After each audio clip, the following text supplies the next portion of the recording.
I've been playing a lot of 4 Against Darkness recently. I played the game originally and I reviewed it back then. You may be familiar with the game because it has been very successful. It is an old school pencil and paper, or pen and paper, and dice dungeon generator / adventure generator. It basically has a framework of rules, so it has playable characters, but then the heart of the game is a system of event tables that you roll on to generate different situations, a dungeon, different locations that you're visiting.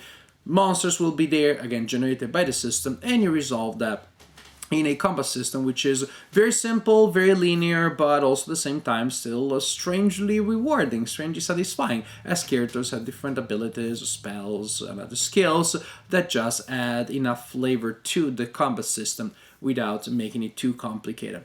I've been playing the game a lot with my daughters that are now 7 and 9. They fell in love with the system, which is great to me because then we get to play together and I can see them getting so excited at the adventures that the system generates. So we played a lot of the original game, and then after a while we wanted to to face bigger challenges.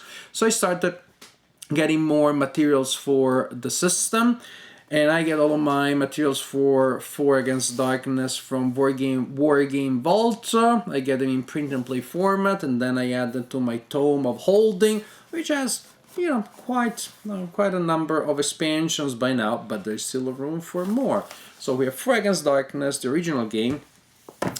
But then also, and what's going to be the main object of my video today, is 4 Against the Abyss, which is a supplement, an expansion, not a standalone expansion, is for 4 Against Darkness. 4 Against the Abyss is a supplement for characters level 5 to 9. So it adds a lot of different things.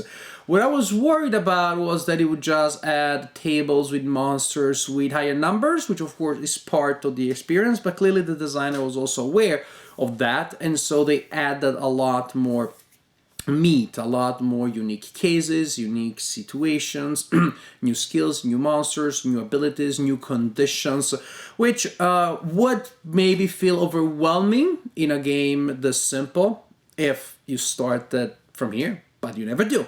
Once you get to 4 Against the Abyss, you're always already familiar with the basic system, because you can't play if you don't know the other one. So you're just adding more of those conditions, abilities, and other elements. So that does not feel overwhelming. Again, after I played the basic game, the basic adventures, the basic dungeon a lot with my daughters, 7 and 9, they didn't have any problem picking up the new stuff, so that tells you that you as an adult gamer would not have any problem either. That also demonstrated the game is mechanically definitely friendly to very younger gamers. If it is an okay game for your kids, that entirely depends on you, how comfortable you are having your kids play a situation in which they slaughter hordes of monsters. My daughters love it. I don't mind at all because it's fictional violence, and I don't see that has encouraged any violence in real life. Maybe it has channeled some of the normal, natural violence that all kids have. So we're having a good time. And we'll keep playing 4 Against Darkness for a long time, I believe, because I hadn't seen them this excited about the game in a while. And so also we play 4 Against the Abyss. So we use some of the basic characters that we developed there, and we then leveled them up and brought them to the Abyss, which is something you can do, but of course nothing prevents you from simply starting with characters level 5 and getting to the Abyss immediately. I'm not going to show you the game or the content of the book. Maybe I'll show you some of the rather evocative illustrations, but I'm not going to show you the contents too much because I don't want to give you spoilers. 4 Against the Abyss is not just about the same characters doing the same things again with higher numbers and a higher level, although partially it is, but it also has a darker, gloomier tone. In some moments, almost a Lovecraftian element. Again, I'm not going to show you the text because I don't want to give you spoilers. But To show you, to give you a sense of how it is more Lovecraftian in a sense, there are elements for madness. There are situations that will cause the characters to go insane and to leave the game, which is an interesting element, not fully developed maybe in a Lovecraftian sense, because it is just another way that you get killed. As opposed to in a Lovecraftian game, maybe you would do something. There would also be a benefit to being insane. But that's something that you have here. You also have rules for lycanthropy, for other bad stuff that can happen to your players. But then, on the plus side, you can hire people, you have hirelings. So this is similar to the retainers in the expansion Night of Destiny, if you played that, another expansion for Against Darkness. So more gameplay options, because you can spend those precious gold points once you buy every weapon and every piece of equipment in town. Then you can actually hire professionals that can come with you, or they can stay in town and will still give you benefits as you come back. Something as simple as a lantern bearer comes with you, and now you have an extra hand that you can use to equip a double-handed weapon or carry a shield. Men-at-arms, rat exterminators, minstrels, bodyguards. I'm not going to tell you again what they do in detail. Alchemist, you may be familiar with this one if you played the Courtship of the Flower Demon. Works in a similar way. Fortune teller, poison experts, herbalists, etc., etc., etc. So it's interesting because it brings more variety to gameplay and more gameplay options. Again, more complexity, but you should have the basis covered by now if you're playing this game here. Skills, I like this very much. Instead of leveling up your heroes, you can choose to spend experience points to acquire skills, because maybe you don't care so much about having that small numerical adjustment. Then it gets more exciting if you add a different skill, which just also allows you to customize characters more, and I like that very much.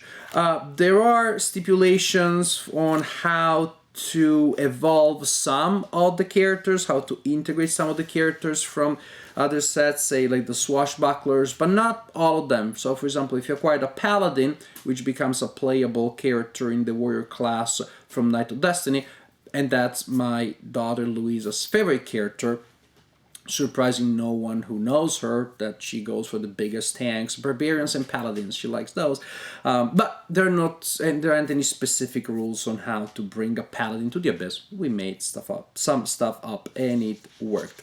So between expert skills, expert spells, and the possibility of hiring new people, then the party becomes a lot more interesting. It has a lot more flavor and theme. And this is even before we get to talk about the monsters and adventures, which I will not really do. The main idea is that you're still creating a dungeon in a similar way as you did in the original game, but using different tables, which are the tables here for the content. Something important that changes mechanically, however, is that you generate the elements, still you're rolling 6-sided dice, but in combat you roll 8-sided dice, so you can go above the traditional 6s, and you need to do so to survive many of these encounters. The 8-sided dice explode more often, explode on a roll of 7 or 8, as opposed to the exploding 6-sided dice that only exploded on a 6. Exploding, of course, meaning that you get to take into account the original roll, and then you roll again and you add that to the result. So you can go potentially to very high numbers. And you know what? When dice explode, it's fun. So actually having dice that explode one time every 4 rolls, or one time in 4 instead of 1 in 6, simply brings that visceral fun of getting extra reroll to the table more often, and that is just fun. That is a mechanical adjustment that doesn't just allow you to roll higher numbers, but to me simply results in a more visual experience in which there's just more intense action going on. The characters, your heroes, get to do more stuff, get to feel more devastating.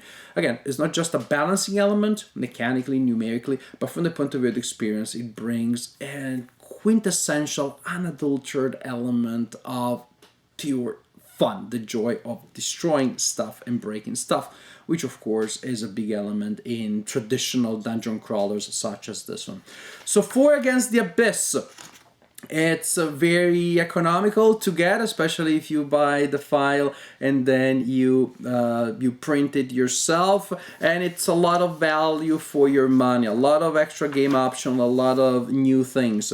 Nothing that feels too complicated when you already know the basic game, a lot of extra gameplay options with more of a horror theme, if that's your jam, but not that it gets to the point that I feel uncomfortable showing any of these illustrations or any of this content to my 7-year-old. 4 Against the Abyss. I'm happy I added it to my Tome of Holding because it brought a lot of fun and reinvigorated what already was a really fun game.